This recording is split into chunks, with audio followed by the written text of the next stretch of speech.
Visakha express ట్రైన్లో ఓ వివాహితపై అఘాయిత్యానికి సంబంధించిన సంఘటన సంచలనంగా మారింది. నిందితుడిని ఇప్పుడు అరెస్ట్ చేశారు పోలీసులు. విజయవాడ రైల్వే పోలీసులు అదుపులోకి తీసుకున్నట్టు తెలుస్తోంది. నిందితుడు ఒడిశాకి చెందినటువంటి సౌరవ్ బగ్దీగా గుర్తించారు. ఏసీ బోగిలో బాయిగా పనిచేస్తున్నాడట ఈ సౌరవ్ బగ్దీ. 2026న విశాఖ ఎక్స్ప్రెస్లో ఇద్దరు దంపతులు ఎక్కారు. రెంటచింతలకు వెళ్తూ ఉన్నారు. జనరల్ బోగిలో ఉన్నటువంటి వివాహితని మాటల్లోకి దించి, అయితే ఆ వివాహిత కూడా ఆ భార్యాభర్తలు ఇద్దరు కూడా వాష్రూమ్ దగ్గర కూర్చున్నారట. కొన్ని సందర్భాల్లో ట్రైన్లు మొత్తం కిక్కిరిసి పడుతూ ఉంటే బహుశా మీరు కూడా ట్రైన్లో ట్రావెల్ చేసినప్పుడు చూసే ఉంటారు. అక్కడ సీట్లు సర్దుబాటు కాకపోవడంతో, కూర్చోడానికి స్పేస్ లేకపోవడంతో వారంతా వచ్చి వాష్రూమ్ దగ్గర కింద ఆ ట్రైన్ పైన కూర్చుంటారు, కింద ట్రైన్ నేలపై కూర్చుంటుంటారు. అలాంటప్పుడు అక్కడ సేమ్ ఎగ్జాక్ట్గా ఇప్పుడు ఆ దంపతులు కూర్చున్నారట. అయితే ఏసీ సప్లై క్యాబిన్లో ఒక బెర్త్ ఖాళీగా ఉంది. రెండని తీసుకొని వెళ్ళాడంట. లోపలికి తీసుకెళ్ళిన తర్వాత బయటికి, అంటే భార్యాభర్త ఇద్దరు రమ్మనన్నాడంట. భర్త కూడా నేను ఒకటే బెర్త్ ఖాళీ ఉందన్నారు కానీ నువ్వు వెళ్ళి నేను వస్తానని చెప్పి భర్త అక్కడ కూర్చొని పోయాడు. భార్య మాత్రం ఆ వ్యక్తితో వాడిని నమ్మి లోపలికి వెళ్ళిపోయింది. ఆ తర్వాత AC supply cabin door close చేసి ఈ సౌరవ్ బగ్దీ అనే వ్యక్తి ఆ అమ్మాయిని పూర్తిగా వివస్త్రణ చేసి బలవంతంగా అమ్మాయి పైన అఘాయిత్యానికి పాల్పడ్డాడు. రాత్రి 11:45 సమయంలో మహిళ పైన ఈ నిందితుడు అఘాయిత్యానికి పాల్పడ్డాడు. అయితే రైలు దిగిన వెంటనే ఆ భార్య భర్తకి విషయం చెప్పింది. ఇలా పలానా వాళ్ళ లోపల తీసుకెళ్ళి నాపై ఇట్లా తప్పుగా బిహేవ్ చేశాడు, నాపై అఘాయిత్యానికి పాల్పడ్డాడని చెప్పడంతో ఆ భర్త అప్పుడు ఏం చేయాలో తోచలేదు. ఇంటికి వెళ్ళిపోయారు. ఇంటికి వెళ్ళిన తర్వాత కొంత ఇల్లిటరేట్స్ ఏదో బతుకుదెరువు కోసం విశాఖలో వచ్చి ఉంటున్నారు. రెంటచింతలకు వెళ్ళిన తర్వాత రెంటచింతలో తమ ఇంట్లో పెద్దలకు చెప్పిన తర్వాత చర్చించి 28వ తేదీన మళ్ళీ పోలీసుల దగ్గరికి వచ్చి పోలీసుల దగ్గర కంప్లైంట్ చేశారు. విశాఖ నుండి నడికుడికి వెళ్తుండగా ఈ ఘటన జరిగింది. అయితే మళ్ళీ ఆ రైల్వే పోలీసులకు రెంటచింతల దగ్గర కంప్లైంట్ ఇవ్వడంతో ఆ పోలీసులు దీన్ని రైల్వే పోలీసులకు ట్రాన్స్ఫర్ చేస్తే ఈ విషయాన్ని చాలా సీరియస్గా తీసుకొని కొంత ఇన్వెస్టిగేషన్ చేస్తే ఫైనల్లీ ఆ నిందితుడు దొరికాడు, సౌరవ్ బగ్దీ. ఆ నిందితుడి పేరు మనకు ఫోటోలో కూడా కనబడుతున్నాడు. సౌరవ్ బగ్దీ ఆయనే.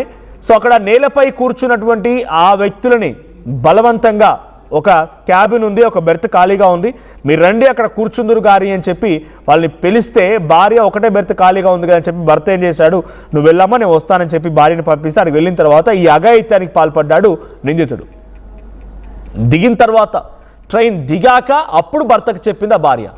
ఇంట్లో వాళ్ళ అమాయకత్వం ఎలా కనబడుతుందంటే వెంటనే కంప్లైంటో లేకపోతే అక్కడే స్పాట్లో ట్రైన్లో ఉండగానే భర్తకు చెప్పినా ఈ సమస్యకు ఒక ఫుల్ స్టాప్ పడేది, లేదా వెంటనే ఆ నిందితులు పట్టుకునేవాళ్ళు.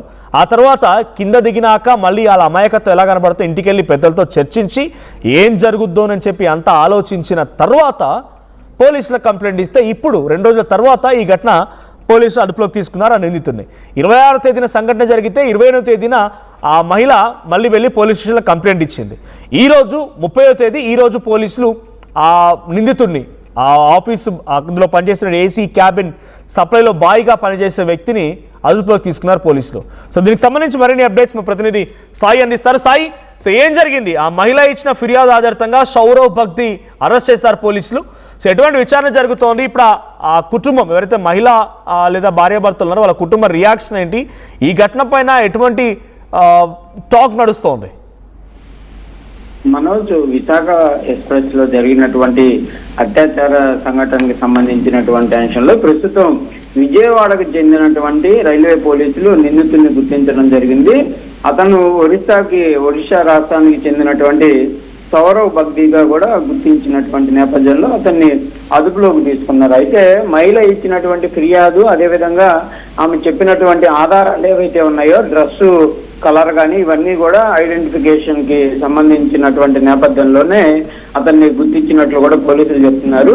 విశాఖ ఎక్స్ప్రెస్ లో 26వ తారీఖు ఈ మహిళ, ఆమె భర్త కూడా ప్రయాణం చేయడం జరిగింది. ఆ నేపథ్యంలో వాళ్ళని, ఆ మహిళకి అదేవిధంగా భర్తకి మాయమాటలు చెప్పి ఏసీ బోగిలో ప్లేస్ ఉంది రండి అని అక్కడ తీసుకొని వెళ్ళటం, అక్కడ ఎవరు లేనటువంటి సమయంలో కూపేలో తీసుకొని వెళ్ళి ఆమెని రేప్ చేసినటువంటి పరిస్థితులు అయితే ఉన్నాయి. ఇదంతా కూడా 26వ తారీఖు జరిగినా కూడా వాళ్ళు రెంటచింతలకి చెందినటువంటి భార్యాభర్తలు వాళ్ళు.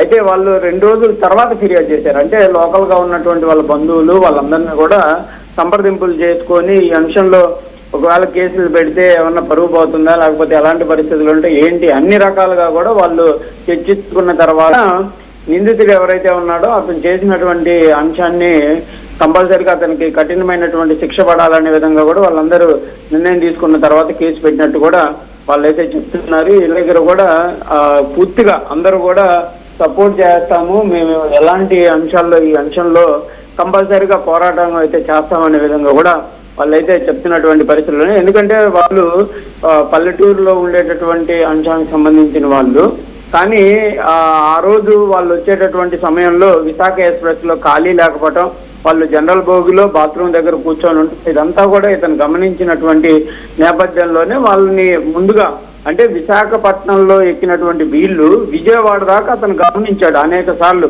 వీళ్ళ పరిస్థితి ఏంటి, వీళ్ళు ఏం చేస్తున్నారు, ఇవన్నీ కూడా గమనించి విజయవాడ దగ్గరకు వచ్చేటటువంటి సమయంలో వాళ్ళకి మాయమాటలు చెప్పడం జరిగింది. అక్కడ నుంచి ఏసీ బోగులోకి తీసుకెళ్ళడం, ఆ తర్వాత విజయవాడ నుంచి నడుకూడి జంక్షన్ ఏదైతే ఉంటుందో ఈ మధ్యలో ఆమె పైన అత్యాచారానికి పాల్పడటం, ఆమె ఆ తర్వాత ఇంటికి వచ్చిన తర్వాత ముమ్మరంగా ఉండటంతో అందరూ అంటే ఇంట్లో కుటుంబ సభ్యులు భర్త కూడా గట్టిగా అడిగినటువంటి నేపథ్యంలోనే ఇట్లా జరిగింది అనే విధంగా కూడా చెప్పినట్లు కూడా తెలుస్తుంది. ఏదైనా కూడా ఈ సంఘటనని రైల్వే పోలీసులు అయితే సీరియస్ గా తీసుకొని వెంటనే అతనికి సంబంధించినటువంటి అంశాలను గుర్తించి ప్రస్తుతం అయితే సౌరవ్ బగ్దీని అదుపులోకి తీసుకున్నటువంటి పరిస్థితులు ఉన్నాయి. ప్రస్తుతానికి మరి ఈ కేసుకు సంబంధించిన దానిపైన విజయవాడ రైల్వే పోలీసులు అయితే పూర్తి స్థాయిలో విచారణ చేపడుతున్నారు. ఇతను గతంలో ఏమన్నా ఇలాంటి సంఘటనలకు పాల్పడటం జరిగిందా, ఇదే మొదటిసారా, ఆ ఏసీ బోగిలోకి ఇతను వెళ్ళటానికి టీసీలు ఎవరన్నా పర్మిషన్ ఇవ్వడం జరిగిందా అనే కోణంలో కూడా దర్యాప్తు జరుగుతుంది. ఎందుకంటే ఎవరిని పడితే వాళ్ళని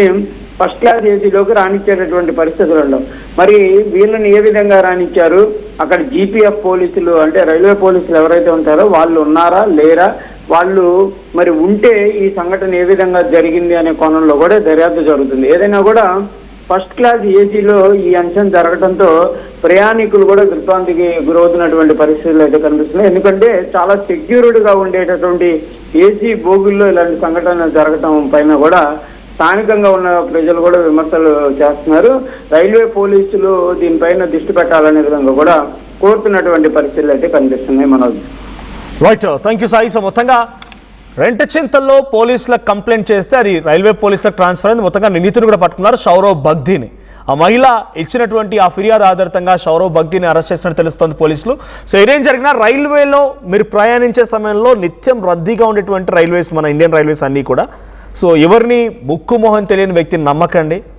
వాళ్ళు ఇచ్చేటువంటి వాటర్ బాటిల్స్ కానీ లేకుంటే బిస్కెట్స్ కానీ ఏదైనా చిన్న చిన్నవే కాదు, చూడండి లోపల బెర్త్ ఉంది అని చెప్పి అక్కడ వాళ్ళు కూర్చున్నటువంటి ఆ దీన పరిస్థితిని వాళ్ళ అమాయకత్వాన్ని ఆసరగా చేసుకొని ఆ అమ్మాయి పైన ఆ మహిళ పైన చాలా దారుణంగా అఘాయిత్యానికి పాల్పడ్డాడు. ఈ ఘటన కొంత తీవ్ర కలవరపాటు గురి చేసింది. సో మొత్తంగా ఆ కుటుంబంతో చర్చించిన తర్వాత మళ్ళీ పోలీసులకు కంప్లైంట్ చేసింది ఆ మహిళ. సో ట్రైన్లో ఇటువంటి ఘటనలు అంటే ఇది చాలా ఎక్స్ట్రీమ్ సంఘటన, బట్ ఇటువంటి చిన్న ఘటనలు వాటర్ బాటిల్స్ ఇచ్చి లేకపోతే బిస్కెట్స్ ఇచ్చి దోచుకోవడాలు, పక్కనే కూర్చొని సెల్ ఫోన్ కొట్టేడాలు, పర్స్ కొట్టడాలు చాలా సంఘటనలు జరిగే ఉంటాయి. ఇండియన్ రైల్వేస్లో జరిగిన దొంగతనాలు చాలా ఎక్స్ట్రీమ్గా కొన్ని వింతలు విడ్డూరాలు కూడా ఉంటూ ఉంటాయి. సో మీరు ఎప్పుడైనా రైల్వేలో ట్రావెల్ చేసినప్పుడు మీకు ఇటువంటి సంఘటనలు చిన్న దొంగతనాలు కానీ లేకపోతే మీ పైన బిస్కెట్స్ ఇచ్చి దొంగతనం చేసే విధంగా కానీ సెల్ ఫోన్ కొట్టడం కానీ మీకు జరిగిన ఎక్స్పీరియన్స్ ఏంటో కామెంట్ చేయండి.